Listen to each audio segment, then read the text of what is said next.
Halo pemirsa, jumpa lagi dengan saya Argo Pratomo Nugroho. Saya hadir lagi ke ruang handphone dan smart televisi Anda. Kali ini sangat spesial. Saya kedatangan tamu dari Surabaya ini. Ini beliau akan menceritakan tentang kejadian yang menyangkut dirinya itu. Selamat berjumpa Koh Jung, atau nama Indonesianya siapa?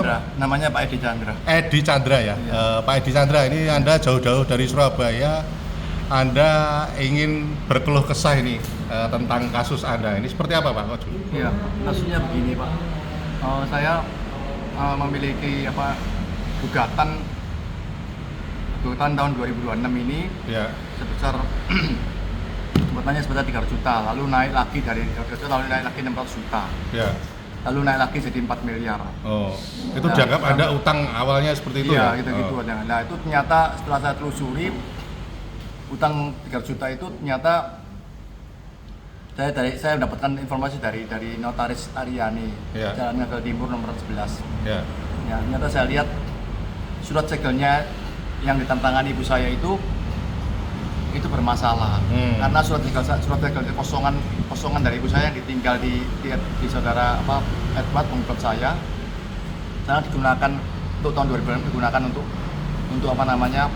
mengurus surat SKPT Ya. dan mengurus sertifikat ganda. Nah, kita merasa dirugikan. Ya. Dan ada tindak sudah ada sidang kemarin, tempat sidang pertama tanggal 13 Maret, intinya tentang prestasi. Tapi setelah dia mengetahui kita memiliki sertifikat, dia takut-takutan, dia tanggal 1 dicabut. Dicabut, terus tanggal 8 dia masukkan lagi, diganti PMH, Perbuatan Melawan Hukum. Nah, diturunkan dari 4 miliar jadi 2 miliar. Nah, sekarang sekarang ini masih sidang mediasi. Mediasi. Kita hanya dikasih 40%, 400 juta. Padahal faktanya kalau harganya jual itu sudah 2,5 M, kita keberatan. Ya. Karena kita nggak merasa utang. Ya. Utang yang dipakai itu segelnya adalah segel kosongan yang diisi sama dia. Ya. Dan kita telusuri lagi, segel kosongan yang ditulis itu tahun 94 itu segelnya itu 3 juta, tahun 97 dia gugat lagi, somasi jumlahnya 70 juta. Ternyata ini tidak sinkron sama ini utangnya sebenarnya. Masa kalau utang 3 juta dan tahun 94 disomasi tahun 97, laginya cuma 70 juta. Dan itu pun ditolak sama mama saya, karena menurut mama saya utangnya nggak segitu. Lagian nggak masuk akal, masa utang 3 juta setahun kemudian jadi 600 juta. Mana ada bunga bank ini sampai 100% setahun. Ya. Makanya menurut pengamatan yang saya gugatan, dia tuh nggak masuk akal dan sangat lemah, banyak kejanggalan. Ya. Dan orang yang sudah berpraktek di pengadilan maupun hakim sudah tahu ini gugatan nggak benar, cuma mengada-ngada doang. Ya. Makanya kita disuruh damai, tapi persyaratannya nggak masuk akal. Dulu ngapain kita damai? Tapi kita kalau kita mau padahal dia tuh ngincar aset saya. Aset saya ada 3 kemarin tuh, yang satu dari BRI yang ditelang itu Malang udah habis, yang kedua tuh rumah tinggal saya Jalan Soto Dadi. Ternyata dilelang orang lain sama dia, ditakut-takuti, inti mediasi, sudah diambil alih sama dia. Murah waktu itu belinya 16 juta.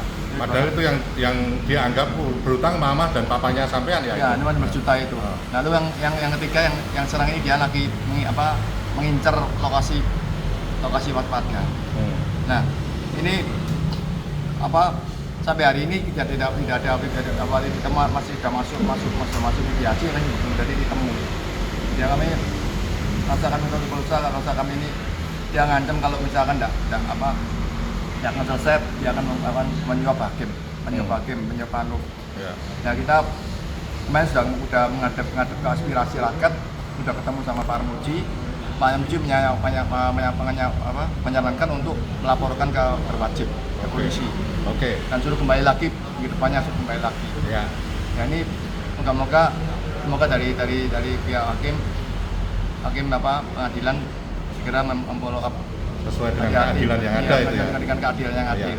Oke, sampai di situ dulu Mas Edi Chandra. Nanti lain kali kita bisa bicara lagi. Terima kasih Mas. Ya. Nah pemirsa, akhirnya saya Argo Pratomo Nugroho undur diri dari ruang handphone dan smart televisi Anda. Argo Pratomo Nugroho terus beritakan Anda yang bijaksanakan. Sampai jumpa.